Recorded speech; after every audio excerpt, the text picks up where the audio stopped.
Hi, here are our notes for 2-2, Unit 2, Section 2.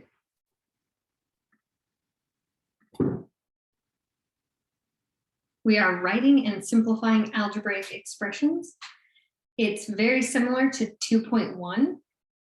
And before we start with 2.2, the notes, I want you to just turn over to the back. And several of the questions between, sorry, I don't remember if it's 2.1 or 2.2, have to do with percents. So I just want to review percents with you very quickly. Calculating percentages. All right, so percentages. Before you can calculate a percentage, you should understand what a percentage is.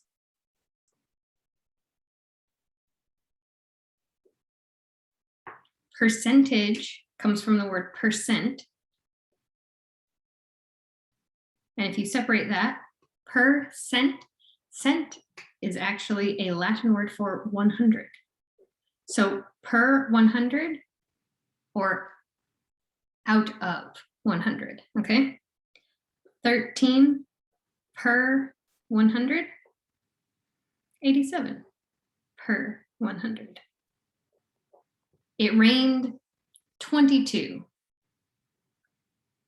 out of the last 100 days. It rained 22% of the time. 100% would be all the time. 22 is 22 out of 100. The numbers you convert into percentages can be given to you in either decimals or fractions. Decimal is easy. A decimal into a fraction is easier.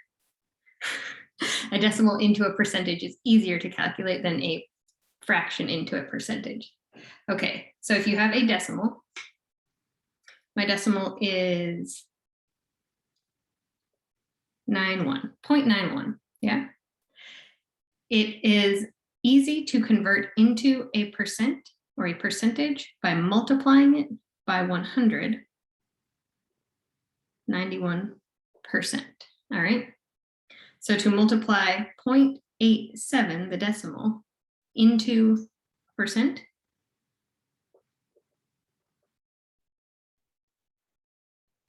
multiply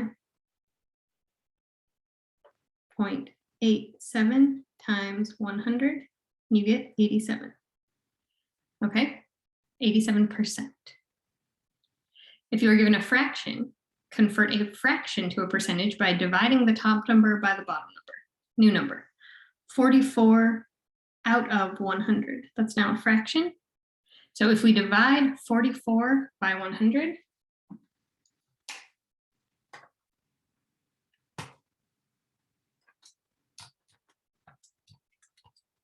.44.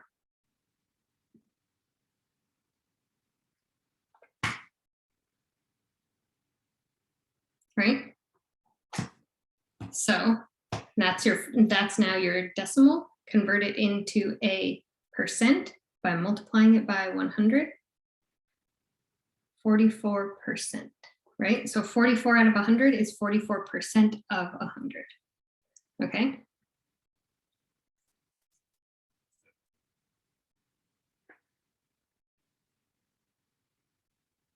All right.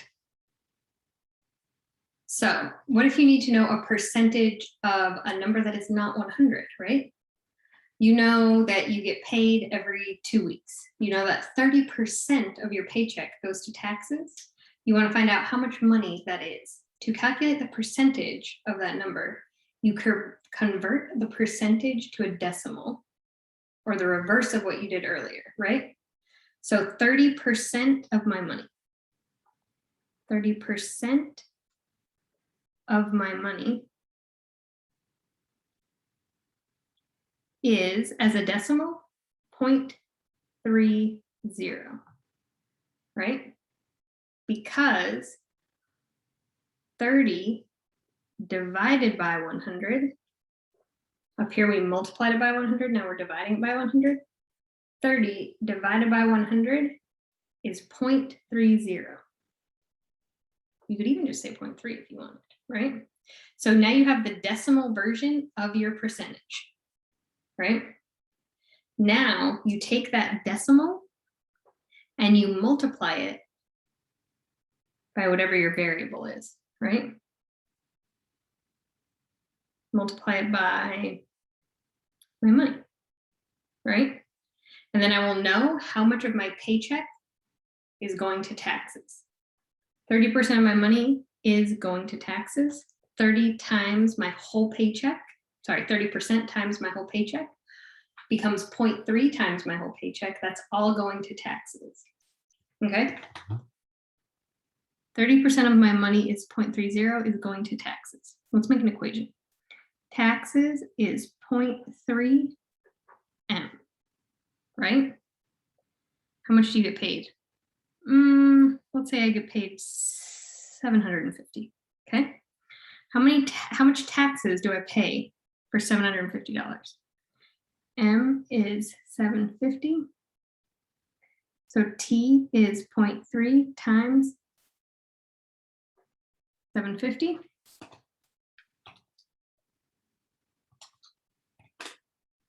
$225. So out of 750, 225 are going to taxes. How much is not going to taxes? How much do I get to keep? How much is my money? T is for taxes. M is for me, right? Me, oh, sorry, M, not K, we'll do M, me, I'm gonna keep it. Me, I get not 30%, the rest of it, right? So that would be 100 minus 30%. 100 minus 30 is 70, and then we turn it into a decimal, right? By dividing it by 100, we get 0.7. So me is 0.7 money. My money is still 750. Me is 0.7 times 750.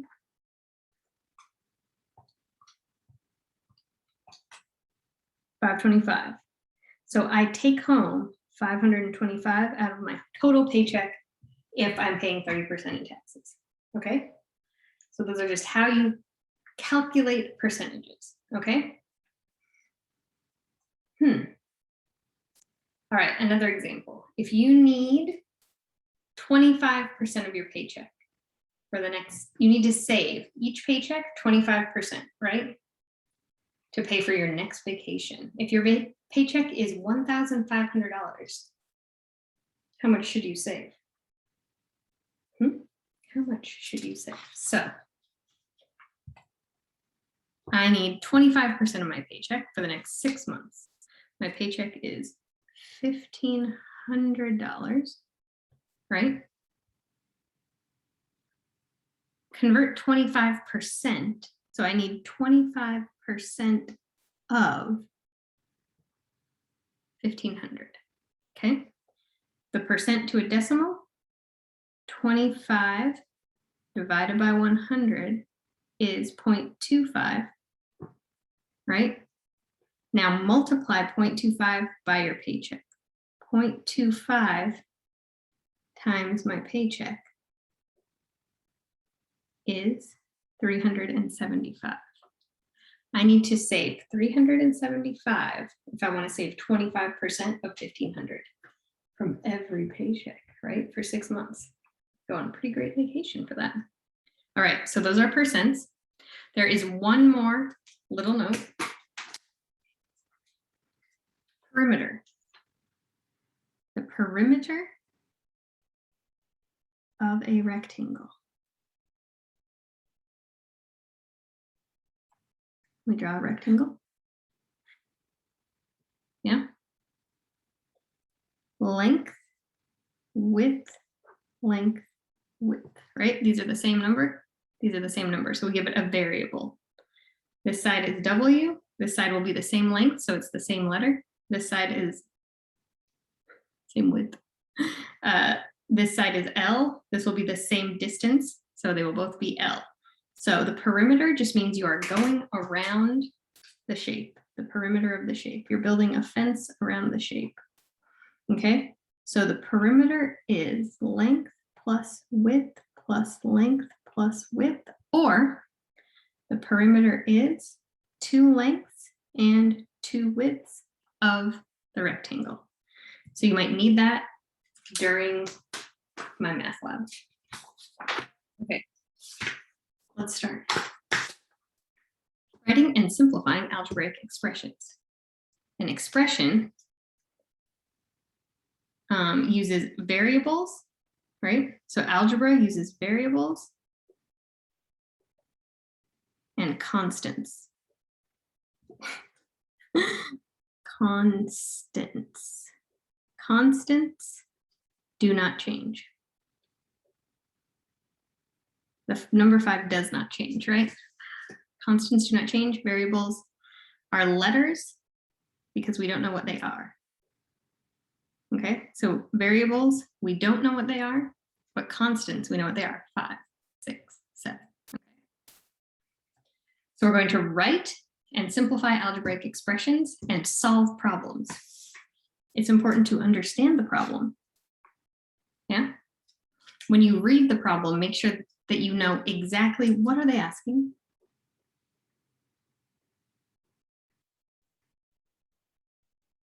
What are they asking? Do I need all the information? Do I need every number they give me?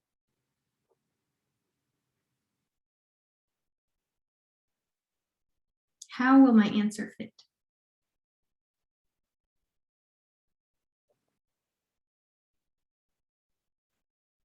Fit into the story.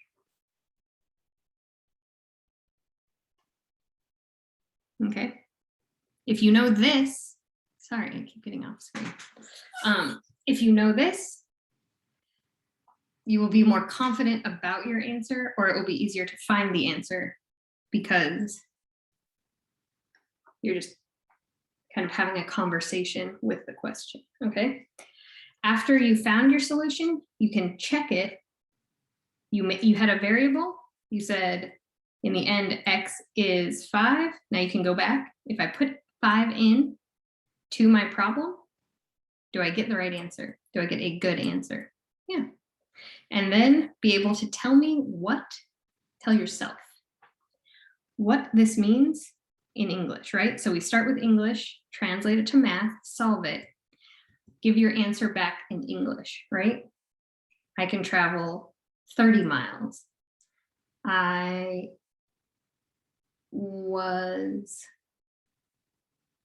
spent $24, okay?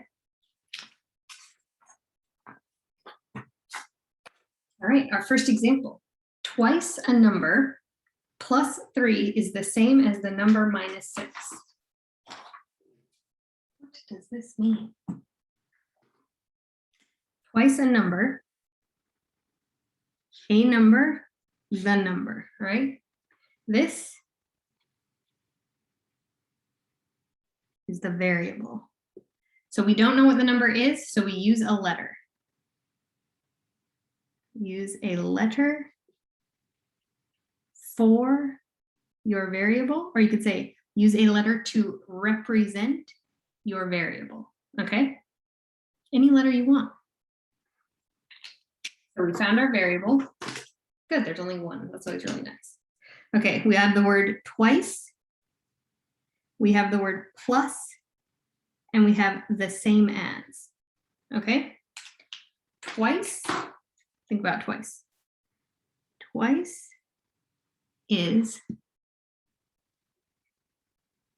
2 times, right? What is times? Times is multiply. Multiply by 2, okay? Twice is 2 times, right? We could say 2 and then we could write the dot, or we could just say 2 and we know a number is the variable v, variable x, variable whatever you want. So you could either say 2 times v, or you could just say 2v. We know that, right? Doesn't mean the same thing. We know plus 3 is the same as. The same as. The same as means equals. 2v plus 3 equals the number, a number and the number, the same, minus 6.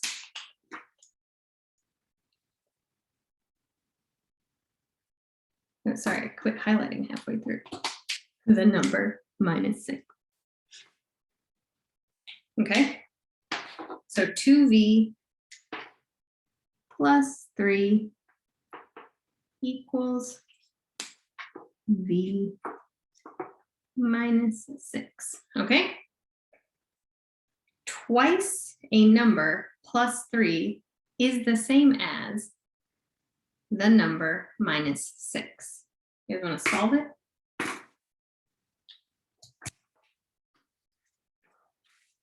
Let's solve it. 2v plus 3 equals v minus 6. We want to move all variables this way. You can choose whichever side you want. Variables.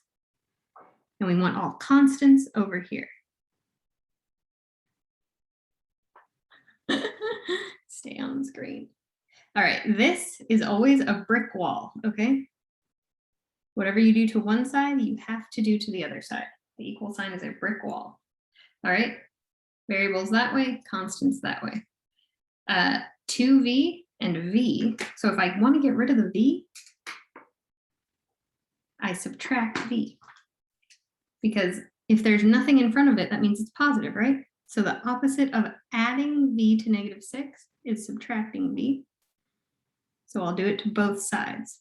Anything I do to one side of the wall, I have to do to the other side of the wall.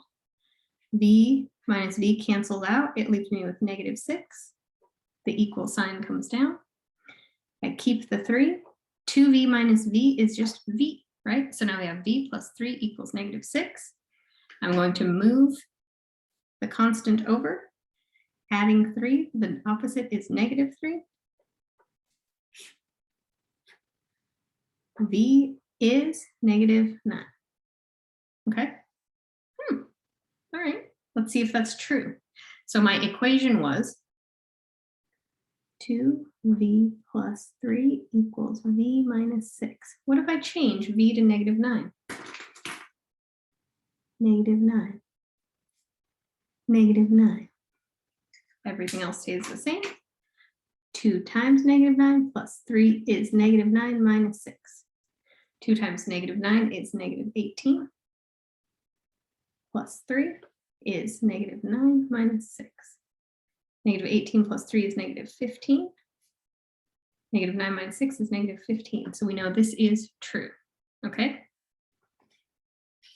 This is always a good idea. It's a good idea to be able to substitute in your possible answers to check, both to check your answer, or if you have a multiple choice problem and you don't think any of the multiple choice options are great, you can just start with trying to plug them in. See if any of them give you a nice, clean solution, yeah? All right, let's do this again. The product of, guys, this one tricks me. The product of twice a number and. This and does not mean plus. This and is related to product, okay? The product of two things. The product of twice a number and 3, okay? Do not put a plus like I did in today's class. The product of twice a number and 3 is the same as. Yeah?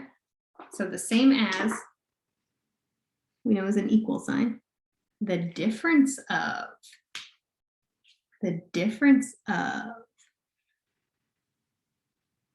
5 times the number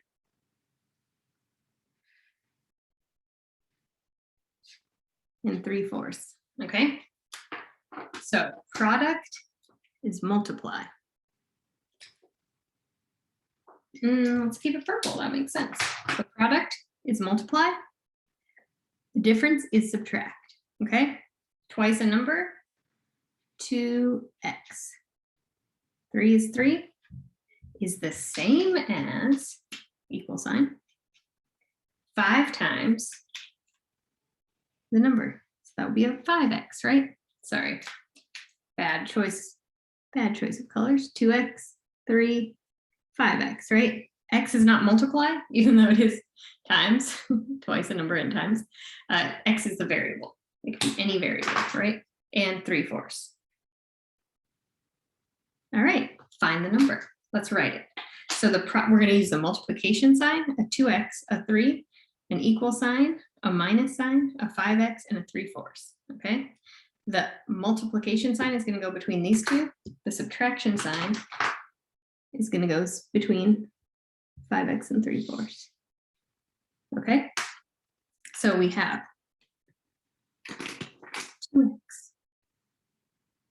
2x times 3 is the same as 5x, the difference of minus 5x and 3/4. So we thought and, right?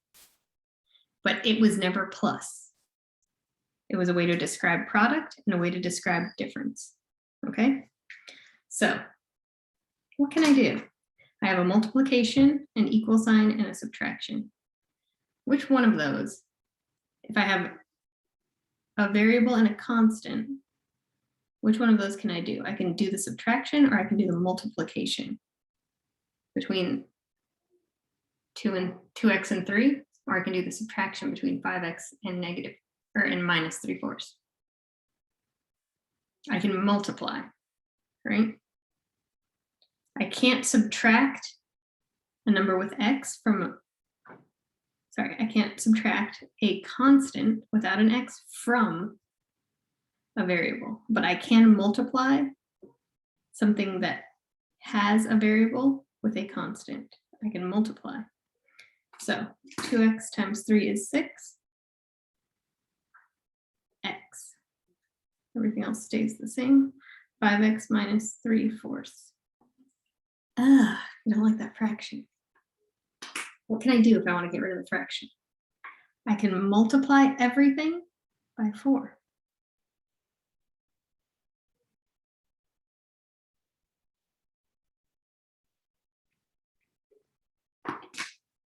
Because everything's a fraction, right? If you put 1 under a number, it doesn't change the number, but it turns it into a fraction. So our fractions are 6x over 1, 5x over 1, and 3 over 4. A common denominator is 4. If I multiply them all by 4, the fraction will very temporarily disappear.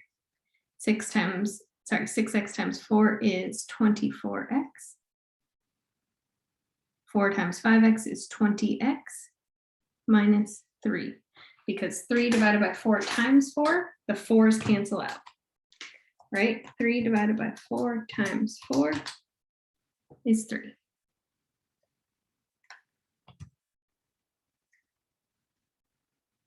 Subtract 20x from each side. So now I have 4x equals negative 3.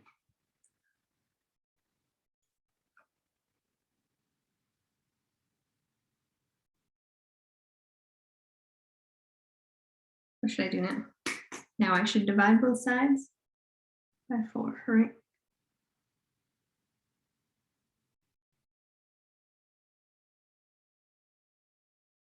Four x divided by 4 is x, or 1x. X is negative 3/4. Okay.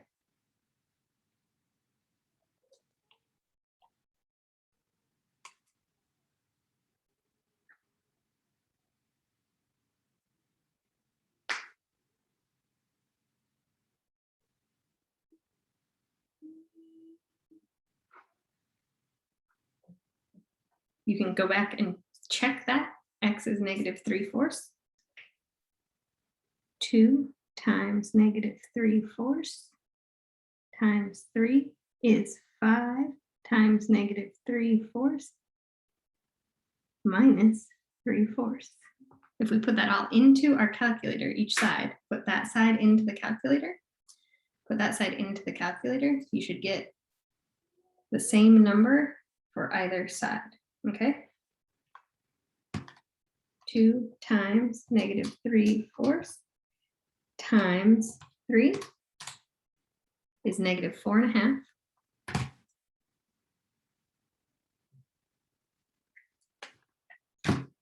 5 times -3/4 minus 3/4 -4.5.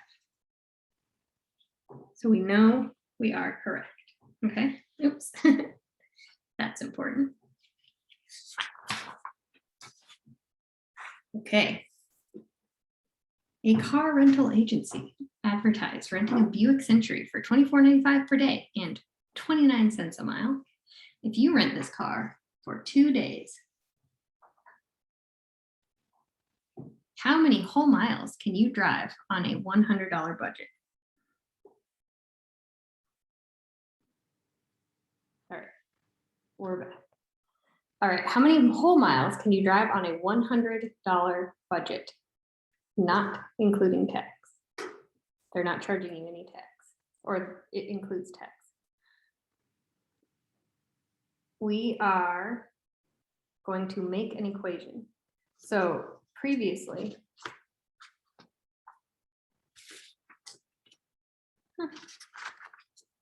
sorry, I went upstairs and I didn't bring any of my notes.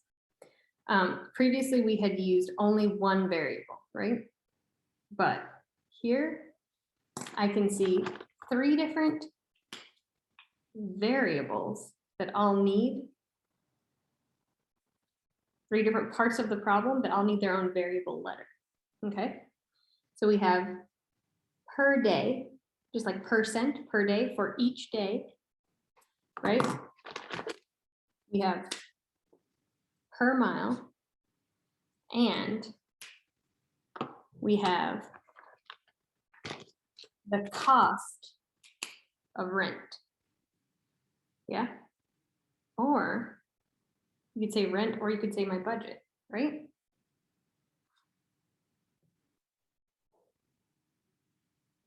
My budget is also going to be the cost, right? Because I can't spend more than my budget, so it shouldn't cost more than my budget. So it should be the same. Okay, so I'm going to make an equation. This equation is going to have 3 different variables. It cannot be X days, X miles, and X dollars, right? Okay, so I'm going to call day D. D is day.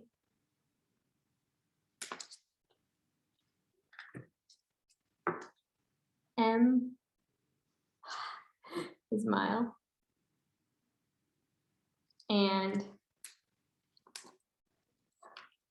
C is cost. Okay, the cost to rent. Yours don't have to be these letters. You can use whatever letters you want. So my whole cost is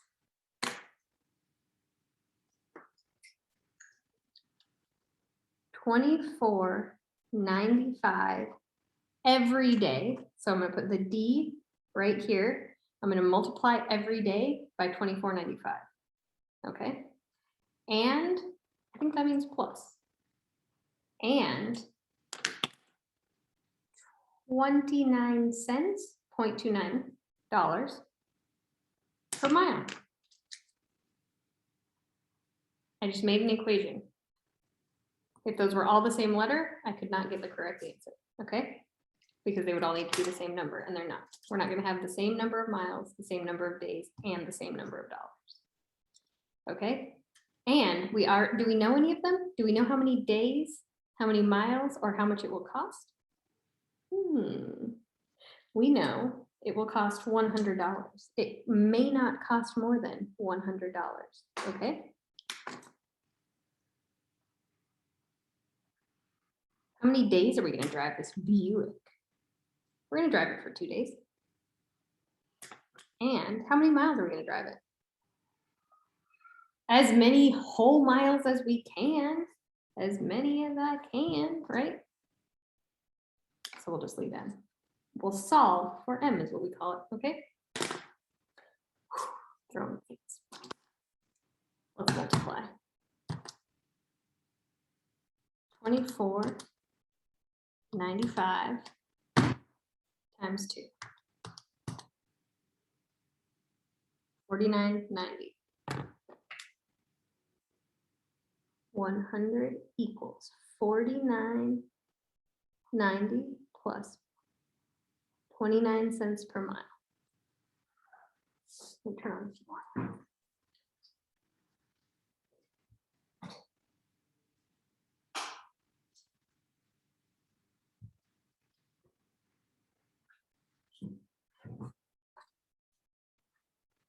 All right, now what can I do? I can move the constant or I can move the variable, right? I want to separate them. I want this alone. So I'm going to move this one because there's already a constant over here. Minus 49.9 because it's a positive and we're adding it. So the opposite of adding it is subtracting it. Minus 49.9. Sorry if that line confused you. They're lines for no reason. So now we have 0.029m is 5110. Is that true? 100 minus 49.9. 51. 5010. Math teacher. All right, now we're multiplying m by 0.29. So in order to do the opposite of that, we need to divide 0.29, 0.29. Okay. 50.1 divided by 0.29 is 172.75. 172.75. We cannot, that's how many miles we can drive. As a very clever student pointed out, the question says whole miles. So I may not use the 75. I may not use the 75. And I may not round up, right? Because if I rounded up, which we usually do when it's a 0.75, I would be over the amount of money I can spend, right? I can't spend over $100. So we're going to round it down to 172 miles. Let's put 172 miles in here for 2 days, okay? So we'll put 2D, 172M, see what we get. 24.95 times 2 plus 29 cents times 172 miles, 99.78, we're okay. We will not go over our budget. All right, the measure of the second angle of a triangle is twice the measure of the smallest angle. And a straight edge.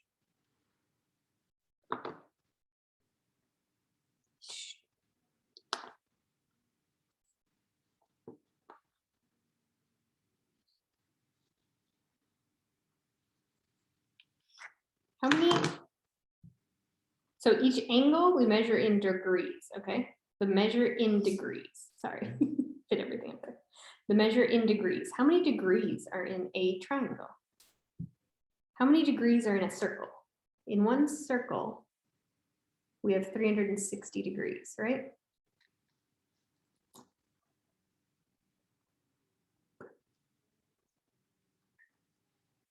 What is half a circle? How many degrees in half a circle? Half a circle is actually the same as a straight angle or a straight line. 360 divided by 2 is 180. There are 180 degrees in half a circle.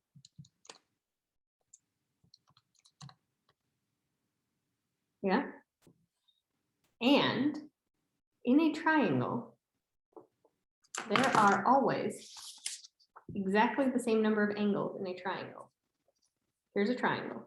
I will give you angle A, B, and C, okay? If I add these all up, they will always give me the same number. That's the number of degrees in a triangle. There's always 3 angles. There's always, guess how many degrees? All right, here they are. A, B, and C. There's our angle C.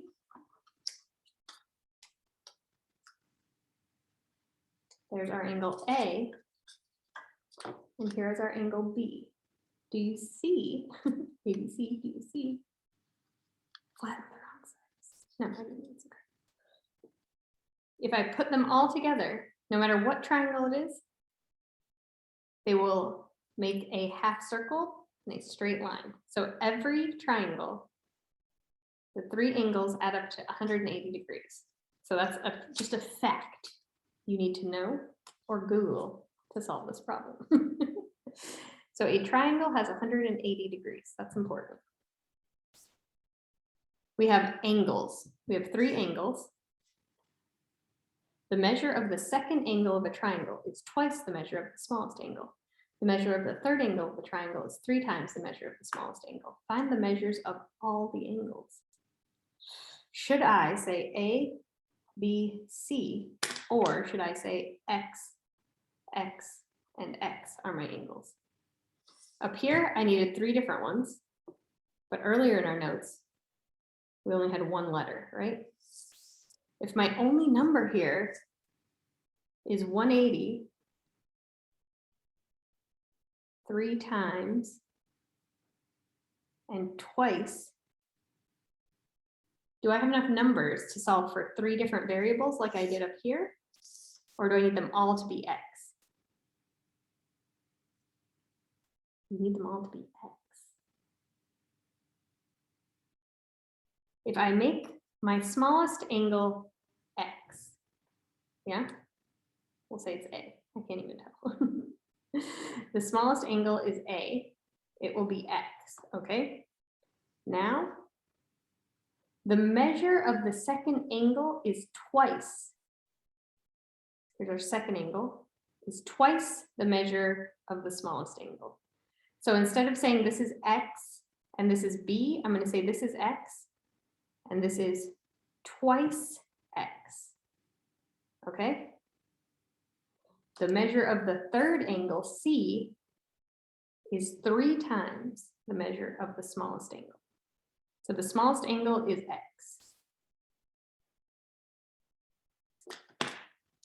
The smallest angle is X.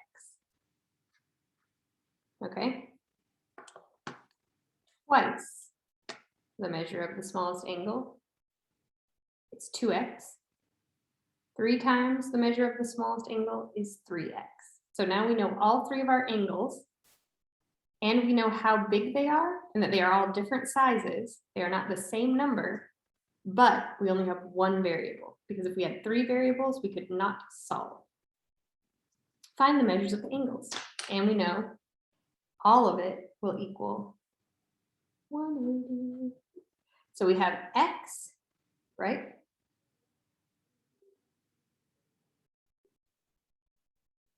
X and 2x and 3x equal 180 degrees. 6x equals 180 degrees because x and 2x and 3x adds up to 6x. Divide 180 by 6. X is 30, okay? That doesn't mean it's 30, 30, 30, right? It means we put 30 back where x is. So A is 30 degrees because it's just x, but B was 2 times 30 degrees, which is 60 degrees. C was 3 times 30 degrees, which is 90 degrees. Okay, so the smallest angle was 30. The measures of the angles. Angle A is 30 degrees. Angle B is 60 degrees. Angle C is 90 degrees. Is 6 Is 60 2 times 30? Yes. Is 90 3 times 30? Yes. Do they add up to 180? Yes. Done. And we are almost done with our notes today. The sum, if we see sum, we add, right? The sum of 3 consecutive in a row, 3 in a row, even integers is 252. Find the integers. All right, 3 consecutive numbers. 4, 5, and 6 are consecutive numbers or integers. Integers are numbers. Okay. 142, 143, 144, anything, as long as it's in a row. Okay. But, so what would our equation be? I want you to think of a number. Think of any number, okay? I'm going to call your number n for number. The number after your number, the next 2 consecutive numbers after your number are going to be your number and 1, and then your number and 2. Try it. Okay, so think about in a row, but they are all even.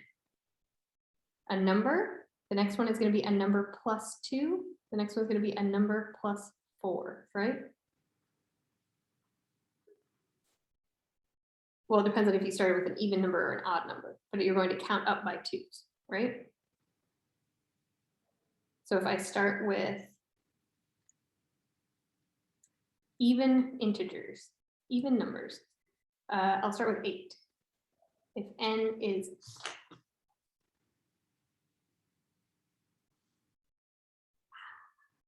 If n is 8, then n plus 2 is 10, n plus 4 is 12.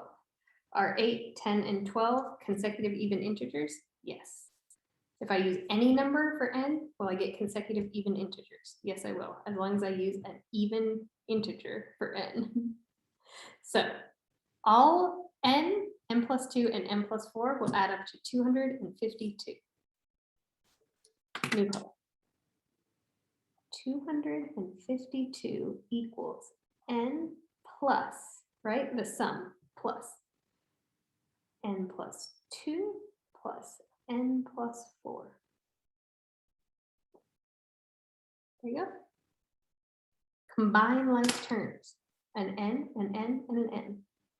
3n and 2 plus 4 is 252.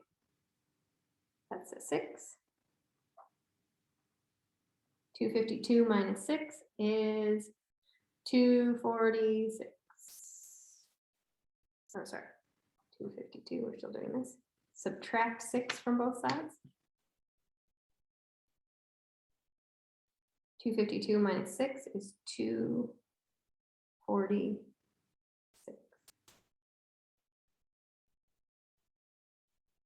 Last step, divide both sides by 3, because 3 times n, the opposite would be divided by 3. 246 divided by 3. 246 divided by 3 is 82. N is 82, but I have to find all my numbers, right? So now I have to put them back up here. N is 82. My next number, n plus 2, will be 84. N plus 4 is 86, right? If I add 82, 84, and 86, do I get 252?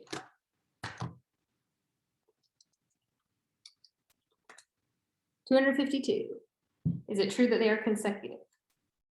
Yes, it is. All right. And that is it. Great job. Thank you for watching.